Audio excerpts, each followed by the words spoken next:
আমরা আজকে শিখব ইলাস্ট্রেটরের মাধ্যমে কিভাবে আমরা এই ছোট্ট একটা কুঠির ঘর তৈরি করতে পারি ইলাস্ট্রেটরের মাধ্যমে। তো বর্তমানে যে কুঠির ঘরের যেই আমাদের ডিজাইনটি দেখতেছেন, এই ডিজাইনটি হচ্ছে আমরা ফটোশপের মাধ্যমে মকআপ করার পর ঠিক এইরকম একটা ডিজাইন তৈরি হয়েছে। তো সেক্ষেত্রে মকআপ কিভাবে ডাউনলোড করবেন এবং মকআপ কিভাবে করবেন সেই বিষয়গুলি নিয়ে কিন্তু আমি আমার ফেসবুক পেজ অথবা আমার যে ইউটিউব চ্যানেল আছে সেখানে কিন্তু আমি আপলোড দিয়ে রেখেছি। চাইলে আপনারা সেই দুই জায়গা থেকে কিন্তু দেখে নিতে পারেন। তো এবার বিষয়টা হচ্ছে যে আমাদের ইলাস্ট্রেটরে ঠিক এই ডিজাইনটা আমরা কিভাবে তৈরি করতে পারি এবং এই ডিজাইনটা মকআপ করার পর দেখেন আমাদের এই ডিজাইনটা কতটা সুন্দর হয়েছে। তো সেক্ষেত্রে অবশ্যই মকআপের ভিডিওগুলি দেখে নেবেন। আর আমরা আজকে শিখছি যে এই কুঠির ঘরটাকে আমরা কিভাবে সহজ ওয়েতে তৈরি করতে পারি। তো কথা না বাড়িয়ে চলুন শুরু করে দিচ্ছি। আমরা এখান থেকে এটাকে একদম ছোট করে আমরা এই পাশে রেখে দিব, যাতে প্রত্যেকটা বিষয় আপনাদেরকে ভালোভাবে বুঝাতে পারি। তো চলুন শুরু করে দিচ্ছি। আমরা সর্বপ্রথম এদিক থেকে রাইট বাটন ক্লিক করে আমরা যাব রেক্ট্যাঙ্গেল টুলে। রেক্ট্যাঙ্গেল টুলে যাওয়ার পর আমরা নর্মালি হচ্ছে এখান থেকে এইভাবে আমরা একটা শেপ নিয়ে নিব। তো এখান থেকে হচ্ছে আমাদের এখানে যে কোনো একটা কালার নিয়ে নিতে পারি আপাতত, পরবর্তীতে আমরা কালার ঠিক করতে পারবো। আর এখান থেকে আমি এটাকে আরেকটু উপরের দিকে তুলে নিলাম। এবার হচ্ছে আমরা এটাকে সিলেক্ট করে আমরা যাব হচ্ছে এদিক থেকে এই পেন টুলের উপর মাউসের রাইট বাটন ক্লিক করব।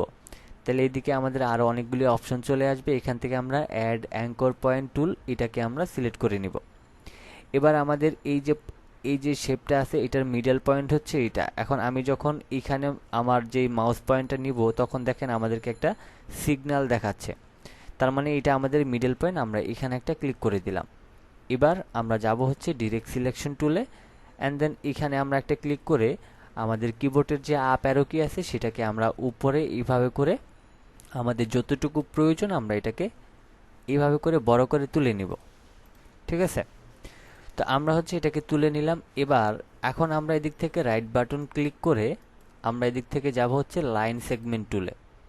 এখন আমরা এই মিডল পয়েন্ট থেকে আমরা শিফট ধরে আমরা এরকম একটা লাইন নিয়ে নিলাম। এবার আমরা সবকটাকে একসাথে সিলেক্ট করে আমরা যাব হচ্ছে এদিক থেকে শেপ বিল্ডার টুলে। শেপ বিল্ডার টুল থেকে প্রথমে হচ্ছে আমরা এদিক থেকে এই কালারটাকে সিলেক্ট করে আমি এইখানে একটা ক্লিক দিয়ে দিলাম। তারপরের কালারটাকে সিলেক্ট করে আমি এদিকে ক্লিক দিয়ে দিলাম। তাইলে আমাদের এদিকে সুন্দর একটা শেপ কিন্তু তৈরি হয়ে গেল। এবার আমরা উপরের যে বাড়তি যে লাইন অংশটা নিয়েছিলাম সেগুলিকে ডিলিট করে দিলাম। এখন হচ্ছে আমাদের এই যে এখানকার যে অংশটা আছে এটাকে আমাদের তৈরি করতে হবে। তো এটাকে তৈরি করার জন্য আমরা এখন আবারও রাইট বাটন ক্লিক করে এখন যাব আমরা পেন টুলে। তো পেন টুল থেকে নর্মালি আমি এখানে একটা ক্লিক করে দিলাম, তারপর এখানে একটা ক্লিক করে দিলাম, তারপর আমি এখান থেকে আমি এখানে চলে আসব। আমি হচ্ছে এখানে একটা ক্লিক করে দিলাম। এবার আমরা ডিফারেন্ট একটা কালার দিয়ে দিচ্ছি যাতে আমরা সহজে বুঝতে পারি। তো এখন হচ্ছে আমরা একটু জুম করে নিচ্ছি। জুম করার পর আমরা প্রথমে এটাকে সিলেক্ট করে দেন আমরা ডিরেক্ট সিলেকশনে যাব। এবার আমরা এই কর্নারটাতে ক্লিক দিয়ে আমরা জাস্ট এটাকে সোজা করে আমাদের ইচ্ছা মতো আমরা এটাকে এখানে বাড়তি করে নিলাম। দেন আমাদের এই কাজটা হয়ে গেল। এবার হচ্ছে আমাদের এটাকে সিলেক্ট করে রাইট বাটন ক্লিক করে ট্রান্সফর্ম, তারপর হচ্ছে রিফ্লেক্ট, তারপর এখান থেকে ভার্টিক্যাল থাকবে, আমরা জাস্ট এদিক থেকে কপি করে দিব। কপি করে দিলে আমাদের এইদিকে একটা কপি হয়ে যাবে। এবার আমরা কালারটাকে একটু পরিবর্তন করে নিলাম। এবার হচ্ছে নর্মালি আমরা এদিক থেকে এটাকে বসায় নিলাম। দেন দেখেন আমাদের সহজে কিন্তু শেপটা তৈরি হয়ে গেল। এখন হচ্ছে আমাদের এই যে জানালার যে অংশটা আমরা তৈরি করেছি এগুলি আমাদের তৈরি করতে হবে। তো এটার জন্য নর্মালি আমরা এদিক থেকে রাইট বাটন ক্লিক করে আমরা রেক্ট্যাঙ্গেল টুলে গেলাম। এবার আমি একটু জুম করে আমি নর্মালি হচ্ছে এইখান থেকে এরকম একটা শেপ নিয়ে আমি এটাকে হোয়াইট কালার করে দিলাম। হোয়াইট কালার করে দেওয়ার পর আমি এটাকে এইখানে রাখছি। এরপরে আমরা হচ্ছে এখান থেকে এটাকে সিলেক্ট করে অল্টার এবং শিফট ধরে আমি আরেকটাকে কপি করে নিব। আমি আরেকটু জুম করে নিচ্ছি। এখান থেকে অল্টার ধরে মাউসের লেফট বাটন ক্লিক করে এবং শিফট ধরে আমি একটা কপি করে নিলাম। এবার এটাকে এবং এটাকে শিফট ধরে দুইটাকে সিলেক্ট করে অল্টার এবং শিফট ধরে হচ্ছে আমি নিচের অংশে নিয়ে আসলাম। তো এখানে হচ্ছে একটা বিষয় খেয়াল করবেন, আমাদের এখান থেকে এখানে যে গ্যাপটা আছে এই উপর থেকে নিচে যাতে সেম গ্যাপটাই থাকে সেই বিষয়টা একটু খেয়াল করবেন, তাইলে আপনাদের ডিজাইনটা অনেক বেশি সুন্দর লাগবে। এবার আমরা এখান থেকে এই চারটাকে একসাথে সিলেক্ট করে রাইট বাটন ক্লিক করে আমরা গ্রুপ করে নিলাম। গ্রুপ করে নেওয়ার পর আমরা এটাকে আরেকটু এই মিডল পয়েন্টে টেনে হালকা একটু বড় করে দিব। এই হচ্ছে আমাদের জানালার শেপ। এবার আমরা অল্টার এবং শিফট ধরে হচ্ছে আমরা এটাকে এখানে বসায় নিলাম। তো এখন এখানে একটা বিষয় হচ্ছে, এই যে আমাদের মাঝখানের যে পার্টিশনের যে শেপটা আছে, এটা এখান থেকে এটা কতটুকু আছে বা এখান থেকে এটা কতটুকু আছে বা এটা মিডল পয়েন্টে ঠিকঠাক মতো আছে কিনা এটা জানার জন্য আমরা এই রেক্ট্যাঙ্গেল টুলটাকে সিলেক্ট করে নিব। এবার এখান থেকে আমরা এই শেপ পর্যন্ত একটা শেপ নিয়ে নিলাম। অ্যান্ড দেন এটা যেহেতু আমাদের ঠিক আছে, এবার এখান থেকে হচ্ছে আমরা যে কাজটা করব, এটাকে টেনে আবার আমরা এখান থেকে এখানে নিয়ে দেখব। তো এখন দেখেন দুইটাই কিন্তু আমাদের পারফেক্ট আছে। আমরা এখান থেকে এটাকে এখন ডিলিট করে দিলাম। ওকে, তো এখন হচ্ছে আমাদের এই যে নিচে যে একটা বর্ডার তৈরি করেছি এটা আমরা দিয়ে দিচ্ছি এখন। তো এটাকে হচ্ছে নর্মালি আমরা প্রথমে রেক্ট্যাঙ্গেল শেপে গেলাম, এরপর আমরা নর্মালি এখান থেকে হচ্ছে এইভাবে করে টেনে নিলাম। এবার আমরা আইড্রপার দিয়ে এই কালারটা এখানে দিয়ে দিলাম। অ্যান্ড দেন আমরা আবারও এদিক থেকে রেক্ট্যাঙ্গেল শেপে যাব, তারপর এখান থেকে নর্মালি এইভাবে করে আমরা দিয়ে নিব এবং কালারটাকে হচ্ছে আমরা একটু ডিপ কালার দিয়ে নিলাম। তো এখন হচ্ছে আমাদের অনেক সময় এই যে আমরা শেপটা তৈরি করলাম তার চাইতে যদি আমাদের জানালা কখনো বেশি বড় মনে হয়, সেক্ষেত্রে নর্মালি আমরা একটু ছোট করে দিব। যেমন আমি এখান থেকে এটাকে এইভাবে করে হালকা একটু ছোট করে দিলাম এবং এটাকেও ধরে আমি হালকা একটু ছোট করে দিলাম। এবার হচ্ছে আমরা কিবোর্ড থেকে কন্ট্রোল আর প্রেস করে রোলারটা নিয়ে আসলাম এবং এখান থেকে আমি দেখে নিব যে উপরে নিচে সমান আছে কিনা। তাইলে আমরা সহজে বুঝতে পারবো যে আমাদের শেপটা সঠিক হয়েছে কিনা। তো এখানে হচ্ছে আমরা যদি একটু জুম করি তাহলে দেখেন এটা একটু ছোট মনে হচ্ছে। দেন আমরা অল্টার এবং শিফট ধরে আমরা সমান করে নিলাম। এরপরে হচ্ছে আমাদের এখানে হচ্ছে এই যে উপরের ছাদের অংশে একটা আমরা শেপ দিয়েছি, এটাকে আমরা কিভাবে দিতে পারি। তো এটাকে দেওয়ার জন্য আমরা রাইট বাটন ক্লিক করে রেক্ট্যাঙ্গেল টুলে গেলাম এবং এদিক থেকে হচ্ছে আমি নর্মালি এরকম একটা শেপ নিয়ে নিলাম। এবার আমরা এদিক থেকে আইড্রপার দিয়ে কালারটা দিয়ে দিলাম। অ্যান্ড দেন এটা তো আমাদের উপরে চলে আসলো, কিন্তু এটা তো আমাদের নিচে আছে। তো সেই ক্ষেত্রে এটাকে সিলেক্ট করে রাইট বাটন ক্লিক করবেন, এখান থেকে অ্যারেঞ্জ সেন্ড টু ব্যাক, তাহলে এটা পিছনে চলে যাবে। তো এখানে হচ্ছে আমাদের এটাকে আরেকটু চিকন করতে হবে। আমি একটু চিকন করে নিলাম, আপনি আপনার মতো করে নিয়ে নেবেন। অ্যান্ড দেন এটাকে আমি আরেকটু উপরের দিকে তুলে নিব এবং একটু হালকা উপরের দিকে তুলে দিচ্ছি। ওকে, তো এবার হচ্ছে আমাদের এই যে উপরে যে গোল্ডেন কালারের আমরা শেপটা দিয়েছি, এটাকে আমরা নর্মালি এদিক থেকে রাইট বাটন ক্লিক করব অ্যান্ড দেন প্যান টুলে যাব। প্যান টুলে যাওয়ার পর আমি এখান থেকে এখানে একটা ক্লিক করলাম, তারপর এখানে একটা ক্লিক করে দিলাম অ্যান্ড দেন এখানে। এবার আমরা এদিক থেকে গোল্ডেন কালারটা দিয়ে দিলাম।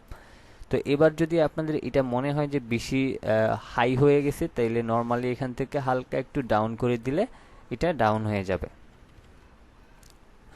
তো এখন আমরা এই যে ডিজাইনটাকে যে মক আপ করেছি, দেখেন এই অংশে কিন্তু সাদা কোনো অংশ দেখা যায় না। কারণটা হচ্ছে আমরা এখানে এই যে শেপটা নিয়ে এগুলিকে আমরা এখান থেকে কেটে ফেলে দিয়েছি।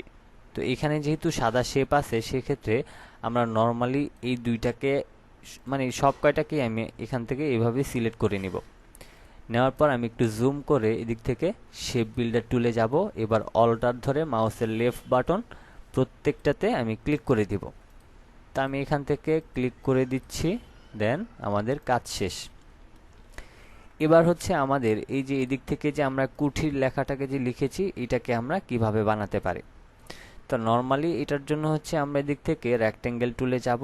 এবার হচ্ছে আমরা এই মিডল পয়েন্ট থেকে অল্টার এবং শিফট ধরে আমি এখানে একটু শেপ নিয়ে নিলাম, আর এটাকে আমার প্রয়োজন অনুযায়ী আমি বড় করে নিব। আর এখান থেকে হচ্ছে আমি এটাকে আরেকটু নিচে নামায়া আরেকটু বড় করে নিচ্ছি। আমাদের এইরকম একটা শেপ হলেই চলবে। এবার আমরা এটাকে সিলেক্ট করে আমরা এই কর্নার ধরে হালকা একটু এটাকে রাউন্ড করে দিলাম। রাউন্ড করে দেওয়ার পর এখন হচ্ছে এইটা, তারপর এটা, তারপর এটা, এই তিনটাকে একসাথে সিলেক্ট করে আমরা এদিক থেকে শেপ বিল্ডার টুলে যাব এবং অল্টার ধরে মাউসের লেফট বাটন ক্লিক করে আমরা এটাকে মাইনাস করে দিলাম। যেহেতু আমরা এদিকে একটা লেখা লিখে নিব, সেক্ষেত্রে হচ্ছে আমাদের এটাকে আমরা মাইনাস করে নিলাম, যাতে আমাদের এই লেখাটা দেখতে সুন্দর লাগে। এবার নর্মালি আমরা টাইপ টুলে যাব এবং এদিক থেকে এই ক্যারেক্টারে গিয়ে আমরা এদিক থেকে সুতনি এমজি লিখে নিব, SUTO। আমি সুতনি এমজি বোল্ড দিয়ে দিলাম। এবার হচ্ছে আমি এদিক থেকে কন্ট্রোল অল্টার বি দিয়ে আমি লেখাটাকে লিখে নিচ্ছি, কুঠির লিখে নিলাম। এবার হচ্ছে আমরা এটাকে আমরা একদম মিডল পয়েন্টে বসাই নেব এই লেখাটাকে। তো এখন হচ্ছে আমাদের কাজ যেহেতু শেষ, এটাকে হচ্ছে আমরা হোয়াইট কালার করে দিব। হোয়াইট কালারটা কেন করে দিব সেটা একটু বলে নিচ্ছি।